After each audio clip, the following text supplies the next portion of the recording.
الحمد للہ رب العالمین والعاقبۃ للمتقین والصلاة والسلام علی سید الانبیاء والمرسلین محمد وعلی آلہ واصحابہ اجمعین اما بعد فاعوذ باللہ من الشیطان الرجیم بسم اللہ الرحمن الرحیم لقد جاءکم رسول من انفسکم عزیز علیہ ما عنتم حریص علیکم بالمؤمنین رؤوف الرحیم صدق اللہ العظیم۔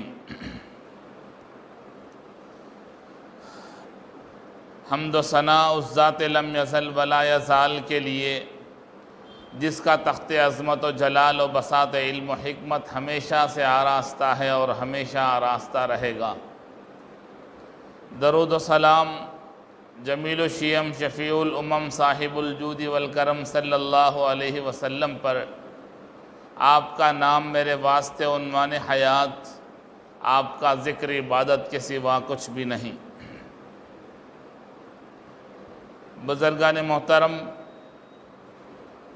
رسول پاک صلی اللہ علیہ وسلم کی مبارک زندگی کے مختلف گوشے دنیا بھر میں مختلف زبانوں میں بیان کیے جا رہے ہیں، لیکن دنیا ختم ہو جائے گی، رسول پاک علیہ الصلاۃ والسلام کے اوصاف و کمالات کا بیان ختم نہیں ہو سکتا، اور جب تک دنیا باقی ہے یہ سلسلہ جاری رہے گا، چلتا رہے گا۔ لولاک لما خلقت الافلاک کہ محمد سے وفا تو نے تو ہم تیرے ہیں، یہ جہاں چیز ہے کیا لوح و قلم تیرے ہیں۔ ز مہجوری برآمد جان عالم ترحم یا نبی اللہ ترحم، نہ آخر رحمت للعالمینی ز محرومہ چرا غافل نشینی۔ بلغ العلا بکمالہ کشف الدجا بجمالہ، حسنت جمیع خصالہ صلو علیہ وآلہ۔ دیر سے نور چلا باب حرم تک پہنچا، سلسلہ میرے گناہوں کا کرم تک پہنچا۔ ان کی معراج کے وہ عرش بری پر پہنچے، میری معراج کے میں ان کے قدم تک پہنچا۔ مشرق سے ہوں مغرب تلک گر درہم و دینار، لے کر زمیں تاب فلک مال کا انبار۔ دریا سبھی موتی بنے پارس بنے کوہسار، ایک سمت کھڑے ہوں جو میرے سید ابرار۔ پھر کال کا پرساد سے پوچھے کوئی کیا لے، نالے نے کفے پائے نبی سر پہ اٹھا لے۔ پتہ نہیں کن کن زبانوں میں کیسی کیسی اللہ کے نبی کی تعریفیں کی ہیں، تذکرہ کیا ہے لوگوں نے۔ جتنی ان کی طاقت تھی اتنا انہوں نے تعریف کی اللہ کے نبی کی، اوصاف و کمالات کو گنا دیے۔ حقیقت تو یہی ہے کہ اللہ کے نبی کا مقام اللہ کے علاوہ کوئی جانتا نہیں ہے۔ بعد از خدا بزرگ توئی قصہ مختصر، آخری بات یہی ہے کہ اللہ کے بعد اللہ کے نبی سب سے محترم ہیں، مکرم ہیں، معظم ہیں۔ حدیث میں موجود ہے کہ رسول پاک صلی اللہ علیہ وسلم اپنے گھر میں تشریف فرما تھے، آپ کی بیویاں آپ سے گفتگو کر رہی تھیں، زور زور سے باتیں کر رہی تھیں، مطالبات کر رہی تھیں، گفتگو کر رہی تھیں، زور زور سے بے تکلف باتیں کر رہی تھیں۔ جیسے میں نے کل بتایا کہ شوہر کی دو قسمیں ہیں، ان میں سے دوسری قسم وہ ہے جو شوہر شریف ہوتا ہے، بیویاں ان پر حاوی ہوتی ہیں۔ اللہ کے نبی کا حال بھی کچھ ایسا ہی تھا کہ آپ انتہائی نرم دل تھے، نرم مزاج تھے، با اخلاق تھے، با کردار تھے، اوصاف و کمالات سے متصف تھے۔ رسول اللہ صلی اللہ علیہ وسلم کی ازواج مطہرات نے آپ سے گفتگو کی اور آوازیں بلند ہوتی جا رہی ہیں۔ کوئی جھگڑا نہیں تھا، بے تکلف شوہر سے گفتگو کر رہی ہیں۔ اچانک کسی نے دروازے پر دستک دی، پوچھا گیا کون ہے؟ جواب آیا کہ عمر ہیں۔ عمر رضی اللہ تعالیٰ عنہ جو ہی اندر تشریف لائے، ساری آوازیں بند ہو گئیں، عورتیں پردے میں چلی گئیں۔ حضرت عمر رضی اللہ تعالیٰ عنہ جب تشریف لائے، عورتیں خاموش ہو گئیں، پردے میں چلی گئیں۔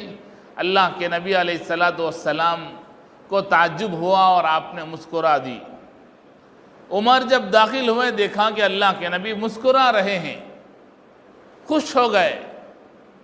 صحابہ کی عادت یہ تھی کہ اللہ کے نبی جب مسکراتے تھے تو صحابہ خوش ہو جاتے تھے اور دعا دیتے تھے، اضحک اللہ سنک یا رسول اللہ، اے نبی، اللہ آپ کو ہمیشہ خوش رکھے، ہمیشہ مسکراتا رکھے۔ کیوں؟ اس لیے کہ رسول اللہ صلی اللہ علیہ وسلم ہمیشہ امت کی فکر میں غمگین رہنے والے تھے، ہمیشہ متفکر رہتے تھے، فکر مند رہتے تھے۔ بخاری شریف میں موجود ہے کہ کان رسول اللہ صلی اللہ علیہ وسلم متواصل الاحزان دائم الفکرہ، ہمیشہ غمگین، مسلسل غمگین اور ہمیشہ فکر مند رہنے والے، ہمیشہ پریشان، فکر مند رہتے تھے امت کے سلسلے میں کہ کیسے میری امت کے افراد جہنم کے نکل کر جنت میں داخل ہو جائیں۔ کبھی کبھی رسول اللہ صلی اللہ علیہ وسلم مسکراتے تھے تو صحابہ خوش ہو جاتے تھے، کبھی کبھی مسکراتے تھے۔ اسی لیے حدیث میں آتا ہے کہ جب کبھی اللہ کے نبی مسکراتے تھے تو صحابہ نوٹ کرتے تھے کہ اس وقت اللہ کے نبی کے مسکرانے کی وجہ سے آپ کے کتنے دانت نظر آئے۔ حدیث میں آپ دیکھیں گے جگہ جگہ کے صحابہ کبھی ذکر کرتے ہیں کہ رسول اللہ صلی اللہ علیہ وسلم نے مسکرایا، فتبسم رسول اللہ۔ مسکرانا ہنسنے کو نہیں کہتے، ہنسنا الگ ہے، قہقہہ لگانا الگ ہے۔ مسکرانا پہلا درجہ ہے جس میں کبھی کبھی دانت نظر آتے ہیں، اکثر دانت نظر نہیں آتے۔ مسکرانا پہلا درجہ ہے۔ شریعت میں مسئلہ یہ ہے کہ نماز میں کوئی شخص مسکرا دیتا ہے کہ جس کی وجہ سے نہ اسے آواز بھی نہیں آئی، نہ بازو والے کو آواز آئی، حدیث میں کتابوں میں لکھا ہے کہ اس سے نہ وضو ٹوٹتا ہے نہ نماز ٹوٹتی ہے اتفاق سے۔ کوئی شخص اس کے بعد کا درجہ ہے ضحک، ہنسنا، جس سے خود ہنسنے والے کو ہنسنے کی آواز آ جاتی ہے، بازو والے کو نہیں آتی۔ کتابوں میں لکھا ہے کہ اس سے وضو ٹوٹ جاتا ہے۔ اور قہقہہ لگانا نماز میں، جس سے وضو بھی اور نماز بھی ٹوٹ جاتے، خراب ہو جاتے ہیں۔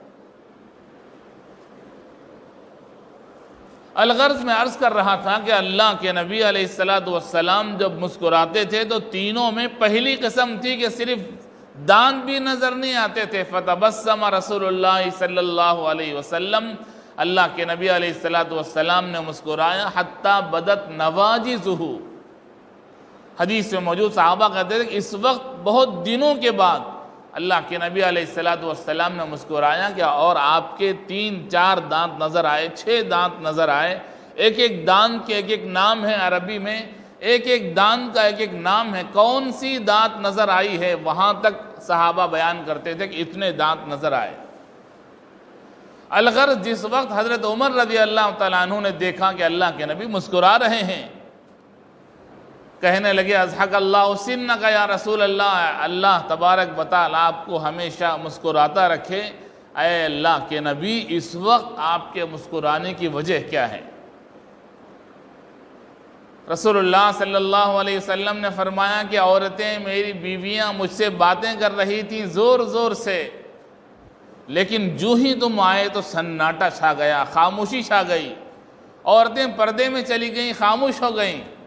اے عمر اتنا روب ہے تمہارا، دبدبہ ہے تمہارا۔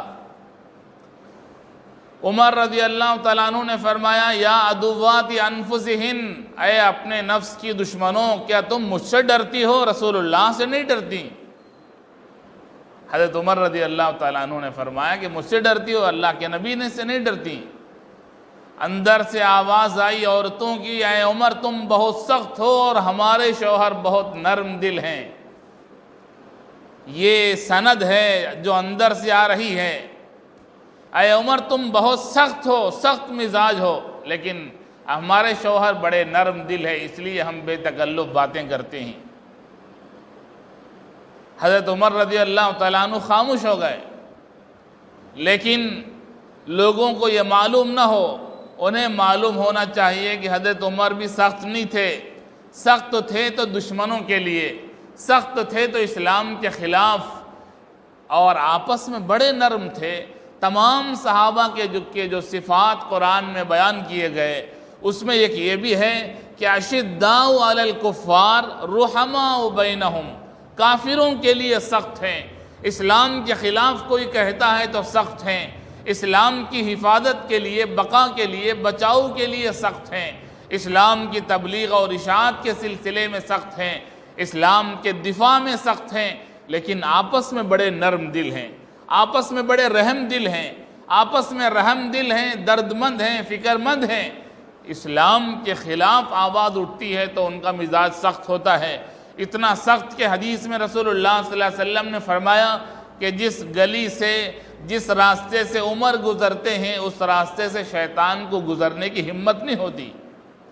شیطان جب دیکھتا ہے کہ اس گلی سے عمر آ رہے ہیں تو شیطان اپنا راستہ بدل لیتا ہے، اتنا روب تھا حضرت عمر رضی اللہ تعالیٰ عنہ کا، دبدبہ تھا، جلال تھا۔ اس لیے آپ کے اسلام لانے سے پہلے رسول اللہ صلی اللہ علیہ وسلم دعا فرماتے تھے کہ اے اللہ عمر کو اسلام میں لانے کی سعادت عطا فرما۔ جب عمر اسلام لے آئے تو اسلام کو طاقت ملی، نبی پاک صلی اللہ علیہ وسلم کو ہمت ملی، آسانی ہو گئی راستہ، دشوار راستے کو آسان کرنے کے لیے۔ حضرت عمر رضی اللہ تعالیٰ عنہ سخت دل نہیں تھے، بڑے نرم دل تھے، رقیق القلب تھے، ڈرتے تھے، تقویٰ رکھتے تھے، پرہیزگار تھے۔ ایک صحابی کو رسول اللہ صلی اللہ علیہ وسلم نے مدینہ پاک کے منافقین کے نام بتا دیے کہ یہ لوگ مدینہ میں منافق ہیں، اور منافقین کا جو عذاب ہے، جو ان کا مقام ہے جہنم میں، اللہ نے فرمایا ان المنافقین فی الدرک الاسفل من النار، آخری درجے میں، آخری حصے میں منافقین کو رکھا جائے گا۔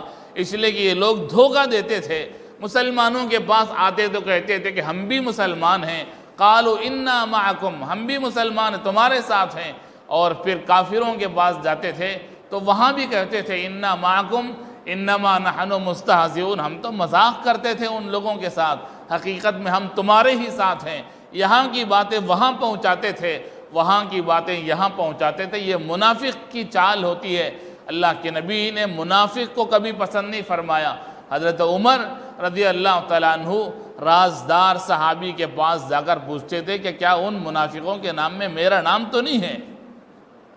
کتنے بڑے صحابی، خلیفہ وقت ہیں، لیکن ڈر اتنا ہے کہ اللہ کے نبی علیہ السلام نے کہیں میرا نام تو نہیں بتا دیا، ڈرتے تھے اپنے بارے میں۔ ایک دن کسی کو حضرت عمر رضی اللہ تعالیٰ عنہ نے کسی سے پانی مانگا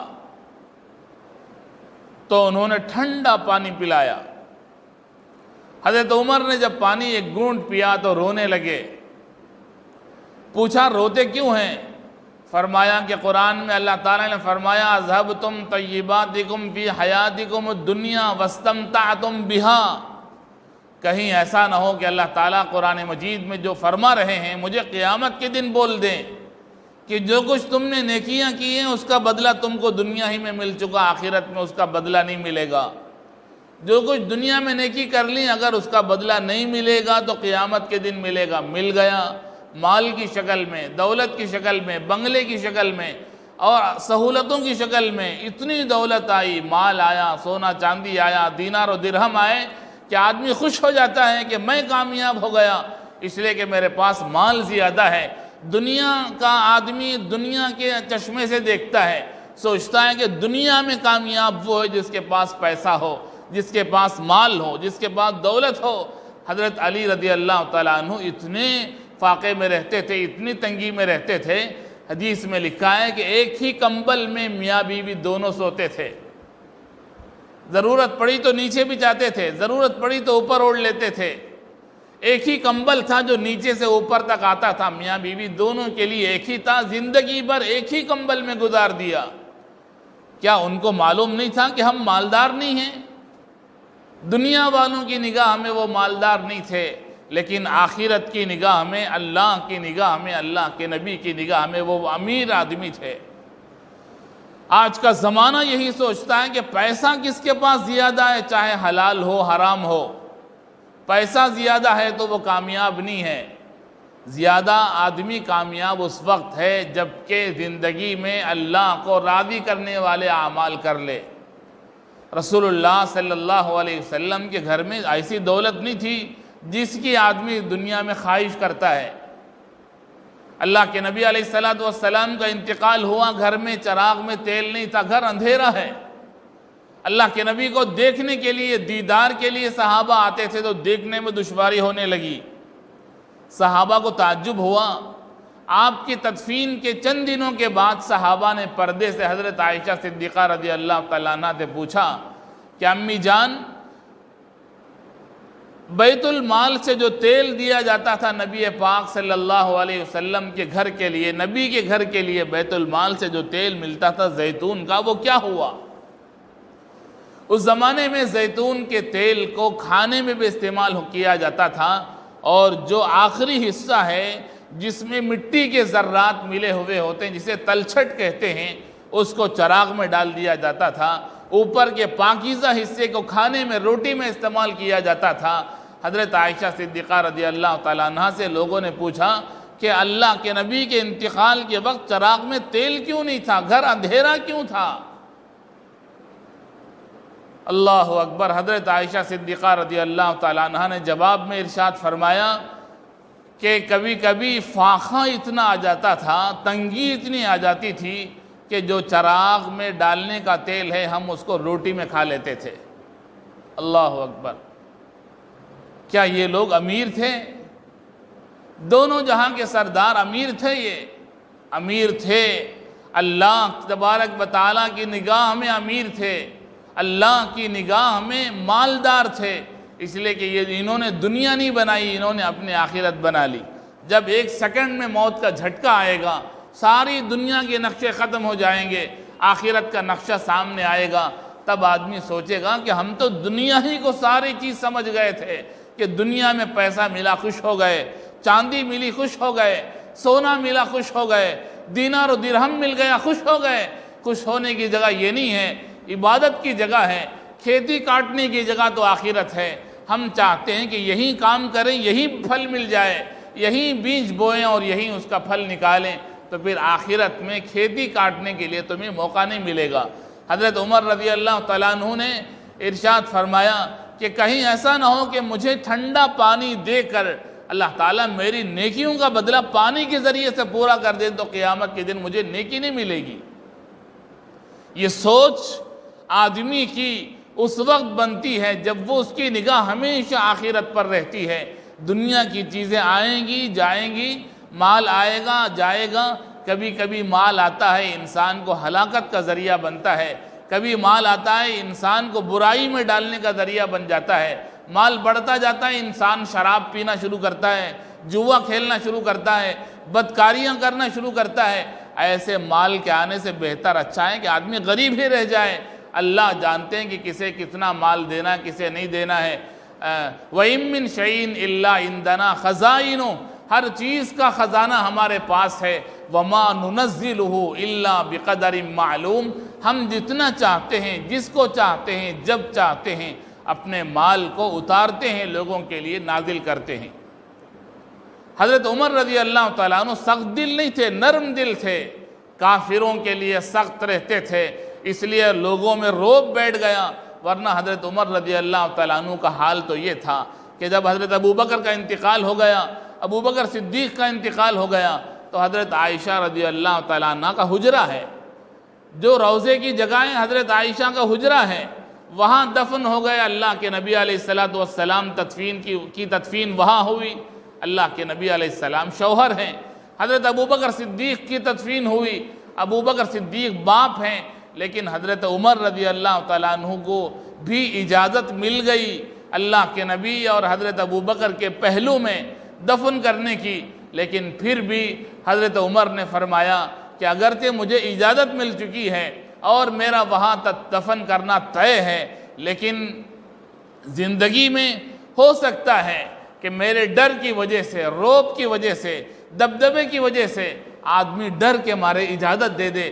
حضرت عمر رضی اللہ عنہ نے فرمایا کہ میرے انتقال کے بعد میرے جنازے کو حضرت عائشہ صدیقہ رضی اللہ عنہ کے حجرے کے سامنے باہر رکھو اور پھر ایک بار اجازت پوچھو، اگر وہ پھر اجازت دیں تو مجھے تدفین کر دینا، ورنہ پھر جنت البقیع میں دفن کر دینا۔ اس لیے کہ مرنے کے بعد ہی آدمی فیصلہ کرے گا۔ زندگی میں ڈر اور رعب اور دبدبے کی وجہ سے ہو سکتا ہے کہ فیصلہ کر دیں، اس لیے کہ میں نہ ان کا باپ ہوں نہ شوہر ہوں۔ رسول اللہ صلی اللہ علیہ وسلم کے یہ صحابہ، یہ پیارے صحابہ کے یہ پیارے اخلاق ہمیں اپنانے کی ضرورت ہے۔ ربیع الاول کے اس مبارک مہینے میں سیرت النبی کے جو جلسے تقریباً 100 سال سے برابر 12 دن منعقد ہوتے آ رہے ہیں، ان کا مقصد یہی ہے کہ اللہ کے نبی کی سیرت کا، اخلاق کا جو خزانہ ہے، اس خزانے کو لوگوں میں تقسیم کیا جائے، اپنے اندر لوگ اسے اپنائیں، اپنی زندگیوں میں داخل کریں کہ نبی علیہ السلام شوہر کی حیثیت سے کیسے تھے، استاذ کی حیثیت سے کیسے تھے، شاگرد کی حیثیت سے کیسے تھے، ایک معلم کی حیثیت سے کیسے تھے، اور ایک غازی اور جہاد کے کمانڈر ہونے کی حیثیت سے کیسے تھے، اور پھر یتیموں کا سہارا ہونے کی حیثیت سے کیسے تھے۔ مختلف شکلوں میں، حیثیتوں میں اللہ کے نبی علیہ السلام نے جو نمونہ پیش کیا، لَقَدْ كَانَ لَكُمْ فِي رَسُولِ اللَّهِ أُسْوَةٌ حَسَنَةٌ، اللہ تعالیٰ نے ارشاد فرمایا، اللہ تعالیٰ ہمیں اسوہ حسنہ کو اپنانے کی توفیق اور سعادت نصیب فرمائے۔ وآخر دعوانا ان الحمد للہ رب العالمین۔